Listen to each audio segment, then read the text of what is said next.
heading outside, if you didn't hear it there, to do the ribbon cutting ceremony. That is the second half of today's ceremony there. Shekirua, thanks again for sticking with us through that. Thoughts, takeaways, what'd you like there? I mean, this is awesome. This is historic for Grand Rapids. A perfect quote that I love from MLK is, "The time is always right to do what is right." And today was the time. And you know, the March Committee has worked very, very hard, and we definitely appreciate the city of Grand Rapids as well, and just everyone who was a part of this. You know, this is really, really historic for Grand Rapids.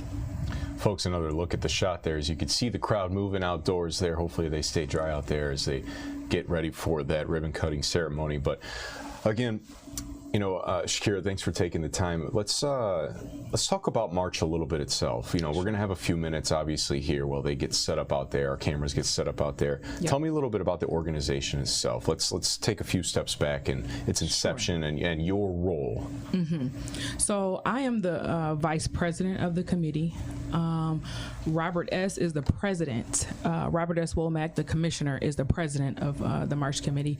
And, you know, the committee has started 20 years ago, you know, with the dream of renaming streets here, just so the community is aware of the heroes from our Black community as well as the Hispanic communities as well.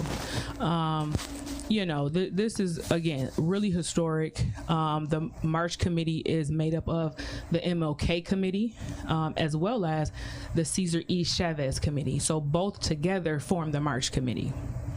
Tell me about when this was initially proposed. I want to hear about it coming together. Sure. They mentioned it in a little bit, but if you know, those who are watching missed some of the speeches there, but tell me kind of how its inception, it just came together all the way to actually proposing it.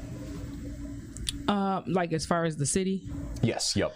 About changing the names. Yeah. So again, as the speaker says as well, like a lot of the speakers, you know, we had to collaborate with the city of Grand Rapids, of course, a lot of other commissioners, just making sure that we had the paperwork, you know, all in, and just taking the steps needed to make sure that this happened today, basically. Did you think that we would see this day? When you know, it was a unanimous vote across the board in favor. Mm-hmm. When that happened, did you think, yeah, you know, this is it? You know, this will really happen? I'm like, you know, this is awesome.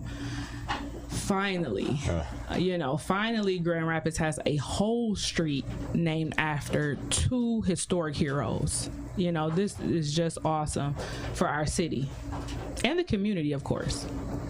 And we're taking another look here at the shot. That's not the best shot right there, but they are setting up outside, folks, for the second half of this ceremony, that ribbon cutting one. This at the intersection, I believe, formerly known as Granville Avenue and Franklin Street. There. Yes. So yeah, you could see our guys getting set up out there. We'll take this shot back here. Shekirua, anything else, you know, that you'd like to kind of dive into while we have a few minutes here while we're preparing for the second half of that ceremony?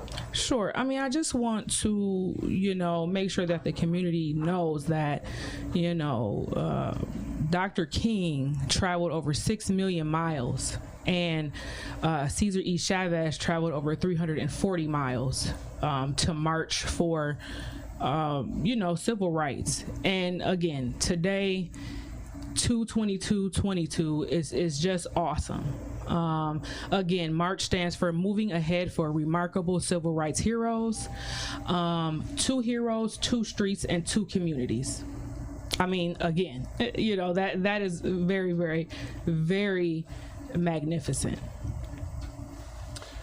And I think we are going to have a little bit of a break here between the second half of this part. So I am actually, ladies and gentlemen, going to go ahead and put us in a standby for a little bit here while we wait, because we're not entirely sure how long it's going to be here while we wait, but we will be just putting this on a standby. Stick with this stream. Should be hopefully another maybe 10 minutes if we're lucky. So, but again, stick with us here at the Wood TV Live Desk. We'll be right back.